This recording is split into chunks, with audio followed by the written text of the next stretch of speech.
The process and the end product are equally as valuable. I embrace imperfection as much as I embrace the pursuit of perfection.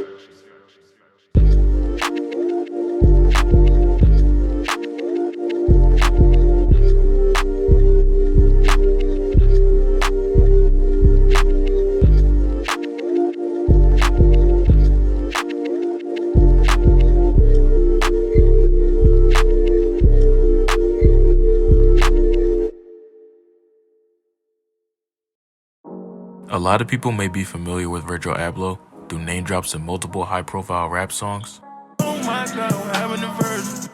while some are familiar with his work in the fashion industry, from being the head designer of menswear at Louis Vuitton, or through his own brand Off-White, which has had multiple hyped-up pieces and collaborations with major brands like Nike. Even if you aren't familiar with his name, you are most definitely familiar with Virgil's cultural impact on design and fashion. But one of Virgil's biggest contributions that is often overlooked was his commitment to helping young creatives enhance their output and elevate what they are making. So today we're going to sit with Jordan and go through his brand Hypeland to sort of pick out the elements that are the strongest and areas that he can work on. I'm really going to be looking for an original concept and like a fresh aesthetic.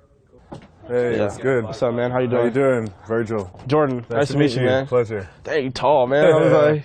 That's good. How's it going so far?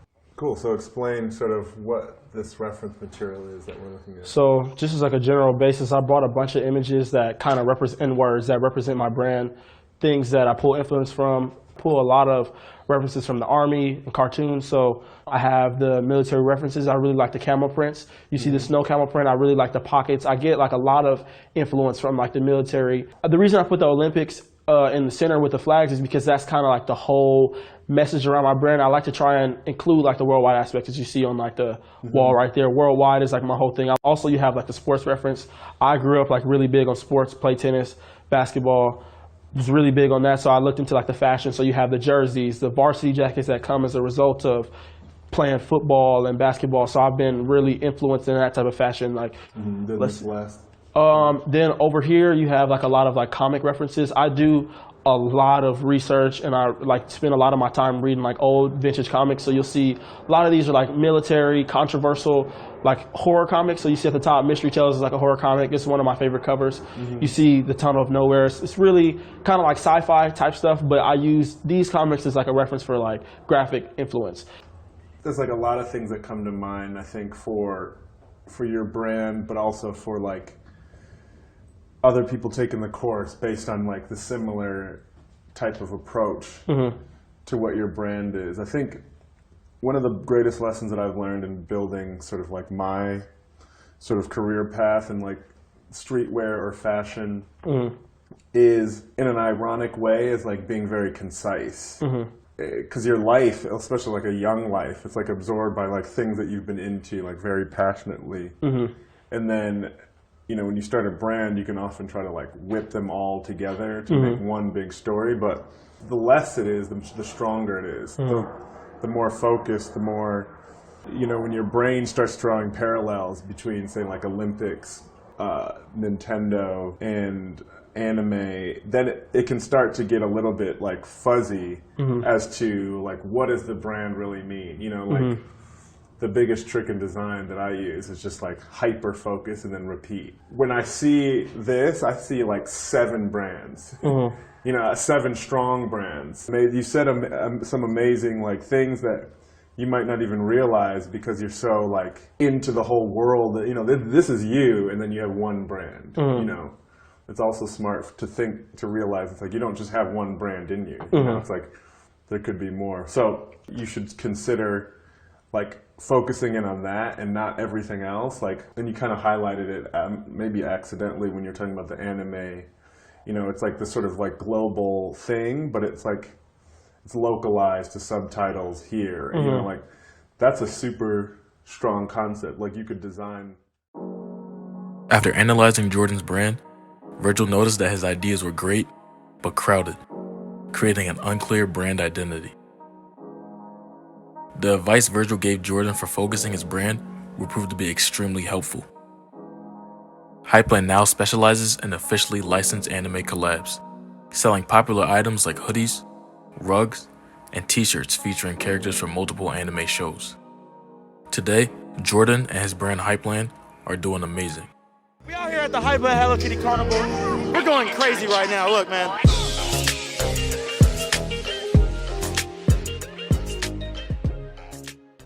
Virgil's suggestion of being more simple and concise with branding did not come from a random place.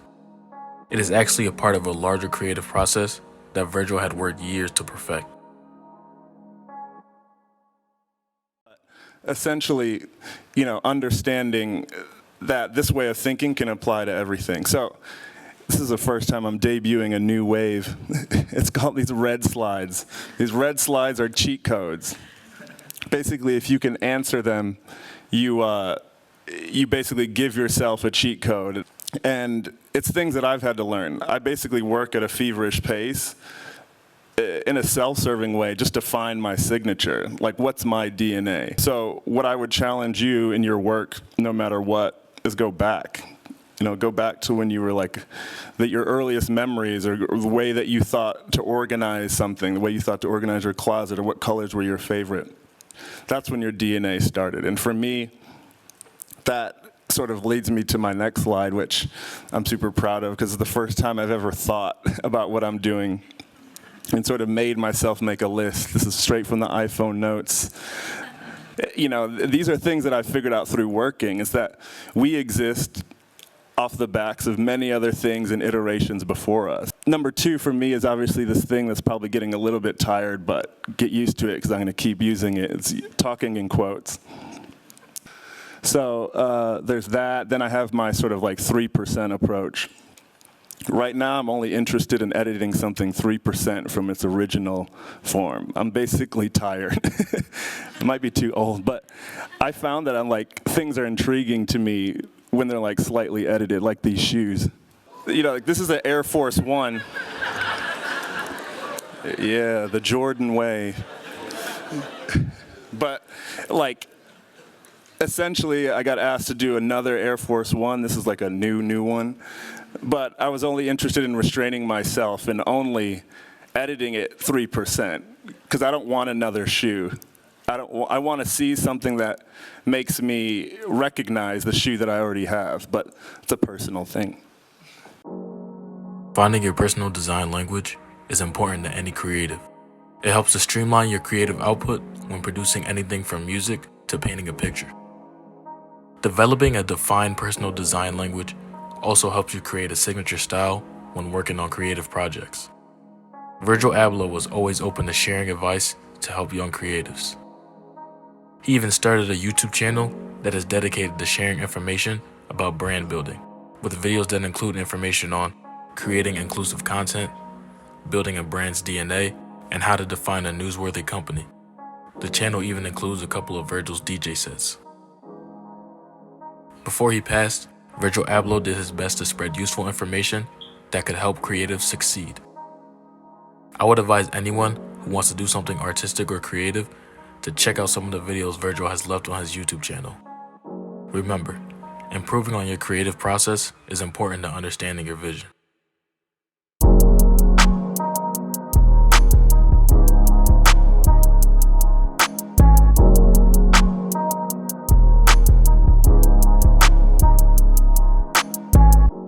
I appreciate anyone who's made it this far into the video.